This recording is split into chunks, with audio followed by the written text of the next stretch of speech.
عزیزو، افریقہ کے ایک ملک میں ایک شخص بائبل مقدس کا عالم تھا۔ کسی چرچ میں پاسٹر مقرر ہوا۔ لوگ اس پاسٹر کا بہت احترام کرتے تھے اور ہر شخص چاہتا تھا کہ اس خدا کے خادم کو اپنے گھر دعوت میں بلائے اور برکت پائے۔ پھر ایک مسیحی فیملی نے کرسمس کے دنوں میں ان کو دعوت پر اپنے گھر بلایا۔ پاسٹر صاحب نے دعوت قبول کی اور مقررہ وقت پر فیملی کے گھر پہنچے اور وہاں ان کا بہت شاندار استقبال کیا گیا۔ کھانے کے بعد پاسٹر صاحب نے میزبان کے حق میں دعا کی اور واپس چلے گئے۔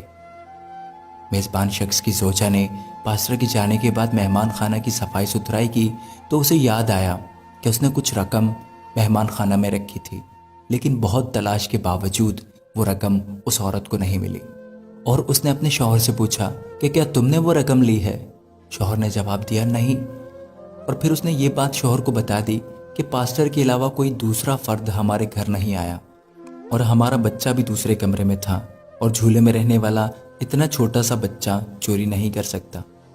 بالآخر دونوں اس نتیجے پر پہنچے کہ رقم پاسٹر صاحب نے چوری کی ہے، اور یہ سوچتے ہوئے میزبان کے غم و غصہ کی انتہا نہ رہی کہ ایسا کیسے ہو سکتا ہے کہ ہم نے انہیں اتنے عزت و احترام کے ساتھ اپنے گھر میں بلایا اور انہوں نے یہ غلط کام کیا۔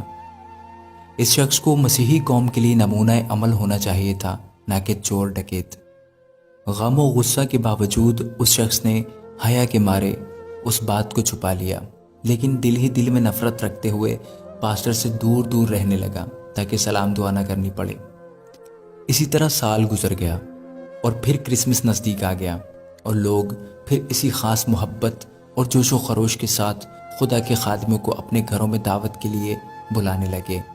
اس شخص نے اپنی زوجہ سے پوچھا کہ ہمیں کیا کرنا چاہیے، پاسٹر صاحب کو گھر بلائیں یا نہیں؟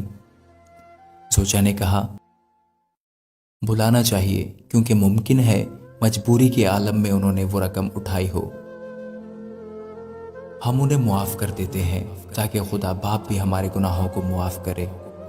اور پھر اس شخص نے پاسٹر صاحب کو اسی عزت اور احترام کے ساتھ اپنے گھر دعوت پر بلایا، اور جب دعا اور کھانا وغیرہ کھا کے فارغ ہو گئے تو میزبان نے پاسٹر سے کہا جناب، آپ متوجہ تو ہوں گے کہ سال بھر سے آپ کے ساتھ میرا رویہ بدل سا گیا ہے۔ پاسٹر صاحب نے جواب دیا ہاں، لیکن زیادہ مصروفیت کی وجہ سے میں تم سے اس کی وجہ معلوم نہیں کر سکا۔ میزبان نے کہا معافی چاہتا ہوں، میرا ایک سوال ہے اور مجھے امید ہے آپ اس کا واضح جواب دیں گے۔ پچھلے سال کرسمس کے دنوں میں ہم نے آپ کی دعوت کی تھی اور میری زوجہ نے مہمان خانہ میں کچھ رقم رکھی تھی اور پھر وہ رقم اٹھانا بھول گئیں، اور آپ کے جانے کے بعد بہت ڈھونڈنے کے باوجود بھی وہ رقم ہمیں نہیں ملی۔ کیا رقم آپ نے لی تھی؟ پاسٹر نے کہا ہاں میں نے لی تھی۔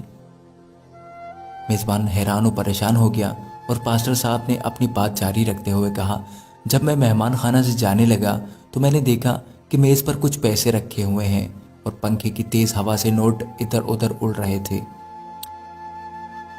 لہٰذا میں نے وہ نوٹ جمع کیے اور میں وہ رقم فرش کے نیچے یا کہیں اور نہیں رکھ سکا کہ ایسا نہ ہو کہ وہ رقم تم ڈھونڈ نہ سکو اور پریشان ہو جاؤ۔ اس کے بعد پاسٹر نے زور سے اپنا سر ہلایا اور اونچی آواز میں رونا شروع کر دیا، اور پھر میزبان کو مخاطب کر کے کہا میں اس لیے نہیں رو رہا کہ تم نے مجھ پر چوری کا الزام لگایا ہے، اگرچہ یہ بہت دردناک ہے، لیکن میں اس لیے رو رہا ہوں کہ ایک سال گزر گیا اور تم میں سے کسی نے بائبل مقدس کا ایک صفحہ بھی نہیں پڑھا، اور اگر تم بائبل مقدس کو ایک بار کھول کر دیکھ لیتے تو تمہیں رقم بائبل مقدس میں ہی رکھی مل جاتی۔ یہ سن کر میزبان بہت تیزی سے اٹھ کر بائبل مقدس اٹھا کر لایا اور جلدی سے کھولا، اور اس کو مکمل رقم بائبل مقدس میں رکھی ملی۔